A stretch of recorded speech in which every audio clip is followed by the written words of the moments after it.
Hi everybody, welcome back to the Feynman technique. Um, this is going to be kind of a quick video and it's going to revisit a classic example of Feynman integration, but it's just a little bit more complicated than that. So this is our integral. It's the integral from 0 to 1 of 2 times x cubed minus 2 times x squared plus x minus 1 dx. Um, I don't believe there's a direct reparameterization that we can make to evaluate this integral using Feynman integration. So what we're going to do is we're gonna kind of perform some manipulation on the integrand. What we're going to do is we're going to say that I is equal to this because it is. All I did, you can see here, is I subtracted 2, then I added it back. That's all I did. So I subtracted 2 and then added it back. And then next we're going to split the integral into 3 separate integrals. You can see that this would simplify to this.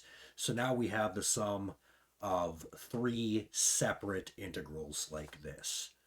And from here, you probably know what I'm going to do. This is a kind of a rehash of my very first example of Feynman integration, where I evaluated this integral. So we have f of t being equal to the integral from 0 to 1 of x to the t minus 1 over natural log x. And you can see that all of our integrals, all 3 of these integrals right here, are of that form. Now we'll also notice that if we evaluate f of t where t is equal to 0, we just get 0 because x to the 0 is 1, minus 1 is 0. 0 over natural log x is 0. The integral over any bounds of 0 is 0.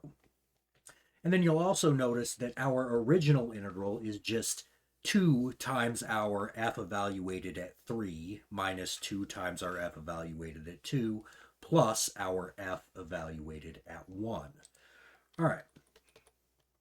So next what we'll do is we'll utilize the Leibniz rule for differentiation under the integral sign to take the derivative with respect to t of f of t.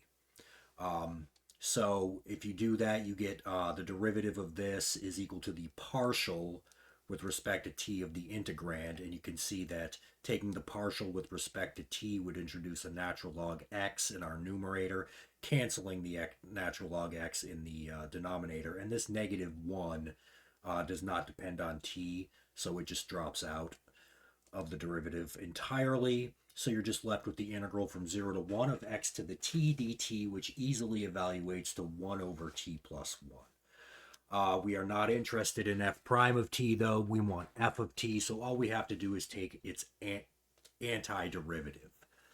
Taking the antiderivative of that gives us natural log of t plus 1 plus a constant of integration. That constant of integration can be easily solved for by using the fact that f of 0 is equal to 0. So plugging in 0 for our f of t gives that 0 is equal to 0 plus c, meaning c is 0. Therefore, our final version of f of t is just natural log t plus 1. And I know I've shown that on this channel a bunch of times before, but I used it kind of in a different way this time. All right, so now we just plug in what we know our I is. Our I is 2 times f of 3 minus 2 times f of 2 plus f of 1. You can see we already determined that up there. And that is just going to give us the natural log of 32 over 9, which means that this integral evaluates to natural log of 32 over 9. All right, guys, I hope you enjoyed that, and we'll see you next time.